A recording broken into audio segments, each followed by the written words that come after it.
Welcome back. Now, what you'll learn in the next few videos is quite advanced. It does take some time to really grasp the concepts and understand them, and the best way to do that is to do these yourselves. So use these videos as a reference to come back to when you have questions. I'm going to cover the main topics that you'll see out in the wild. You can come back and reference these videos whenever you have questions. And in this video, we're going to tackle advanced functions. Now, I have a sample function for you here, but knowing what we learned about the new JavaScript syntax, we're going to convert this first to how we should write JavaScript. Function word is gone now. We can just say const first equals arrow function. And this arrow function has a greet, which can be a constant, and a function, which again can be const second. And finally, this can be a const as well. We also learned about scope. An important property of function is that the variables created inside of them, including their parameters, are local to the function. So that means that every time we run the first function, this block of code gets executed and the greet variable gets created every time. Now, this is actually good for us because we make sure that if our program, every time we run first, remembered to greet, well, it'll have conflicts because it's a constant and we constantly reassign the same thing to a variable that already exists. So this way, within a function, we make sure that every time we run it, it's a clean slate. You can name the variables however you like because there's nothing else that will collide with it. Like I said, this behavior helps prevent accidental interferences between functions. And as developers, we want to minimize the number of bugs or errors in our code. If all variables were shared by the whole program, it'd take a lot of effort to make sure no name is ever used for two different purposes. Imagine if greet was in another function and we had no idea and we can't use it. Well, luckily, by having our own separate scope, we're able to make sure that we can use greet without having to check the entire code base. Now, by treating function local variables as existing only within the function, the language makes it possible to read and understand functions as small universes, where whatever happens in that universe only matters to itself. But I also wanted to demonstrate an interesting concept with JavaScript, and that is closures. You can think of it as this. A function runs, the function executed. Now, it's never going to execute again, kind of like the first function. We just executed it here, and the result we put into new function. It's going to remember that there are references to those variables alive in a memory first. However, we see a problem here. You see that when we load up this program on our website, the JavaScript engine will see this. I'll say, okay, we have a variable first, that's a function. Great. And then in the next line, we see, oh, we want to assign a variable new function, and we want to get the result of first. So the program runs first, sees that we want to create a constant greet hi, and then we also see that we have another function called second, and we're returning that function. But there's a problem here, right? Second needs to remember what greet is. Although first runs and returns second, so you can think of this as once we do this, we will only have the second function. Now, and I know this looks confusing, but just look at the highlighted here. That's what calling first means. But you see over here that the greet variable, second doesn't, well, it's not within the scope of second, right? What closures does, and this is a rule in JavaScript, is that the child scope always has access to the parent scope. So it's almost as if it remembers. They always remember that there's a reference to those variables alive. So inside the web browser says, this second function needs greet, so I'm going to remember it. Let me demonstrate that for you. So if I do first here, and I'm going to copy this into the console, and now we have new function.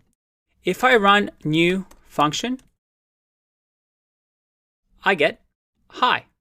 Even though first is never going to be run again, the only thing that we have left is the second function, the web browser remembers greet.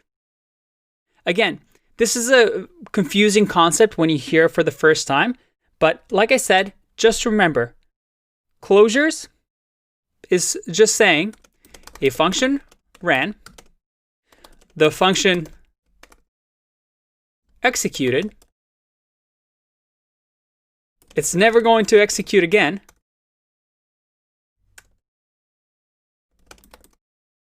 but it's going to remember that there are references to those variables. So the child scope always has access to the parent scope. Now you may be wondering, if I did here const name equals Bobby, will the first function have access to Bobby? No, it wouldn't. So think of it this way. Children always have access to their parent scope, but parent scope, they don't have access to their children.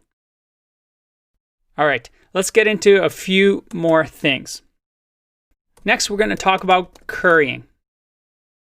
And currying is the process of converting a function that takes multiple arguments into a function that takes them one at a time.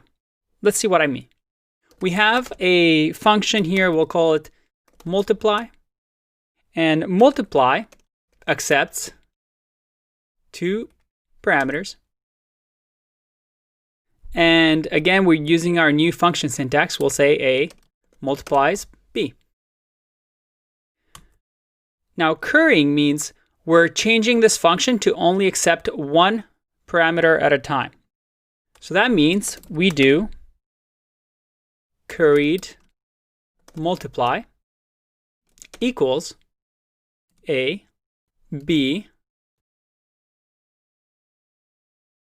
times B. Whoa. What did we just do? And again, this looks very confusing, but think of these arrows as functions. So right now, if I do curried multiply, and I'll just say 3, well, let's see this in action, what happens. I get a function that accepts B multiplied by A. So by running this, is saying that A is 3, and now we'll know that when we multiply, A is 3. But because this has a function and another function, so a function inside of a function, this just returns this part. So it returns a function, as you can see here. So now, in order to make this work, let me put this back. In order to make it work, we have to say curried multiply. We'll say 3, and then another bracket, 4. And I get 12. If we look at this function compared to here, we see exactly what we did. We created a variable, curried multiplier, that accepts a parameter. So it's a function that accepts A. In this case, it's 3. And once you call that function, once you run it, it returns another function that accepts B. and that function multiplies a and b. So what I'm doing here is saying create a multiplier, a is 3, b is 4, and now multiply a times b. And as you can see, as I said about currying, it's the process of converting a function that takes multiple arguments, like I said, into a function that takes them one at a time. Now, why do we even need to do this? Because now it's more extensible. I can do something like const multiply by 5 equals, and now I have this. So anytime I want to multiply by 5, I could just say, let me copy this. Now, anytime I want to multiply a number by 5,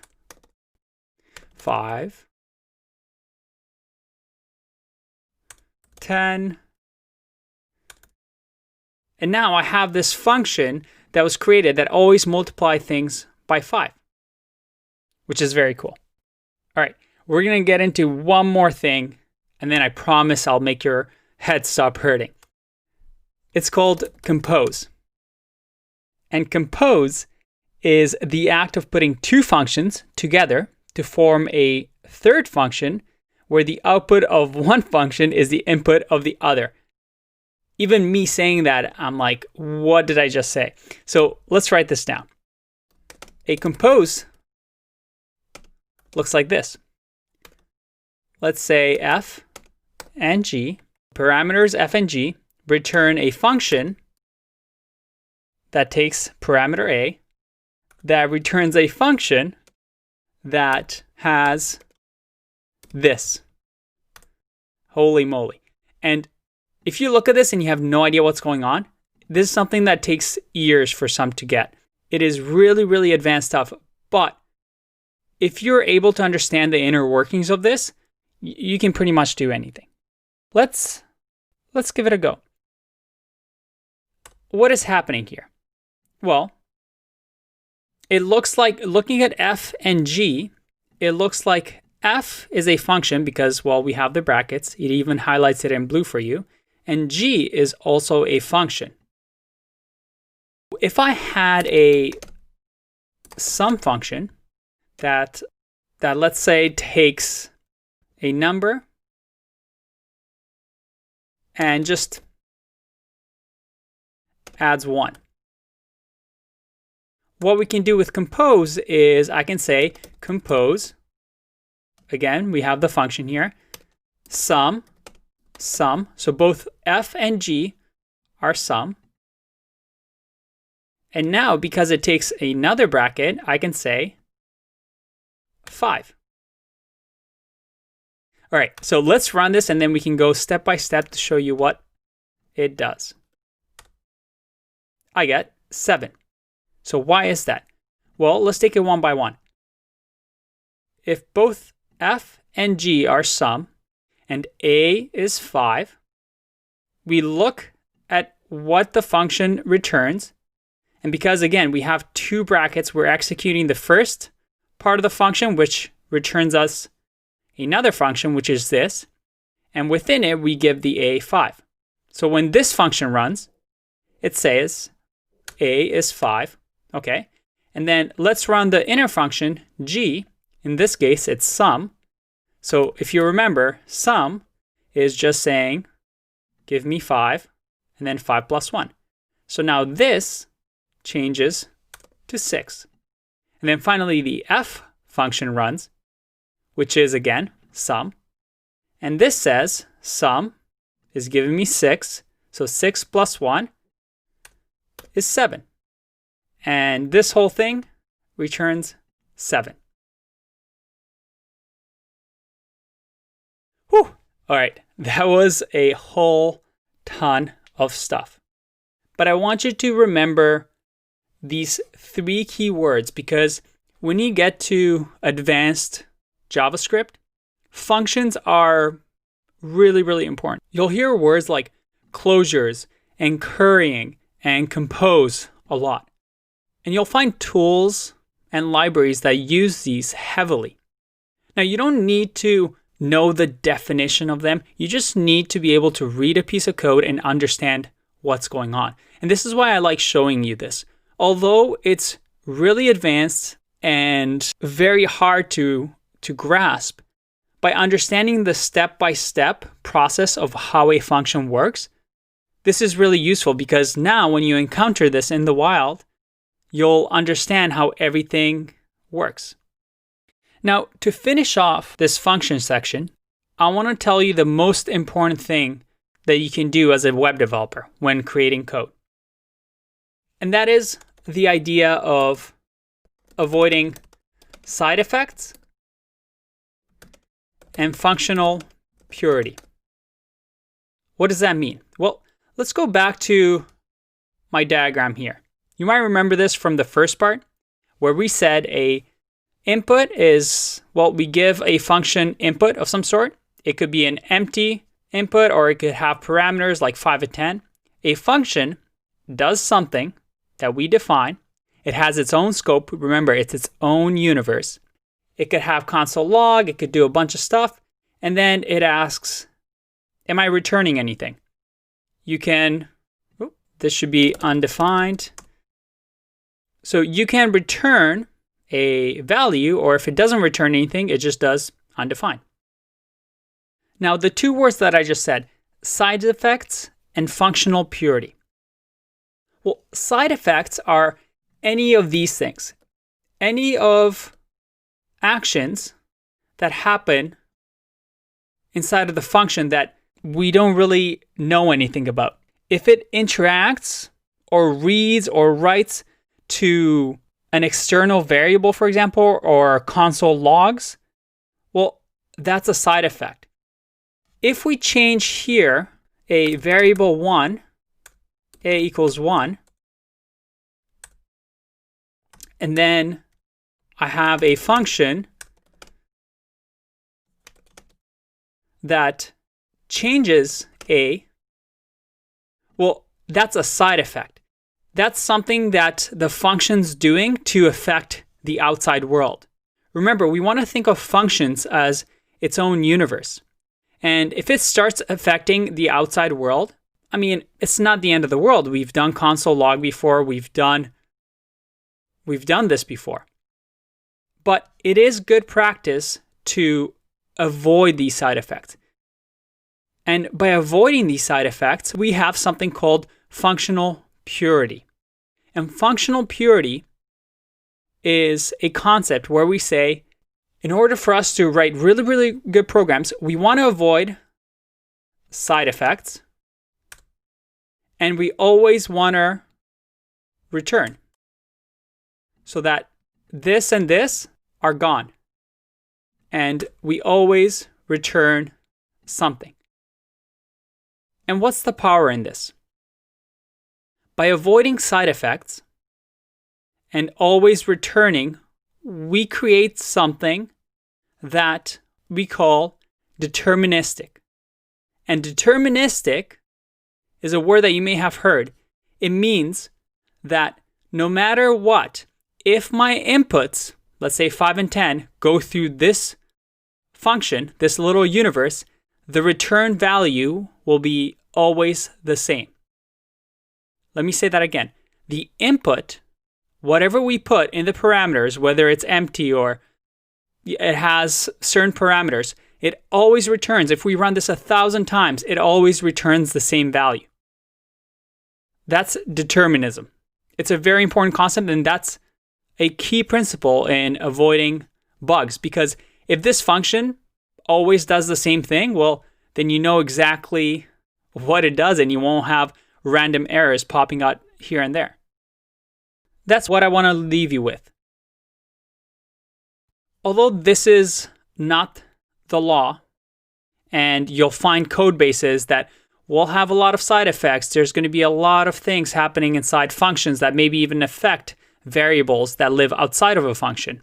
It is really, really good practice to be a top performing developer to have this in mind of creating functions that minimize side effects and have functional purity, what we call determinism, where anything you put into the function, it always returns the same thing. All right, that's it for now. Go try out some exercises. I'll see you in the next one. Bye-bye.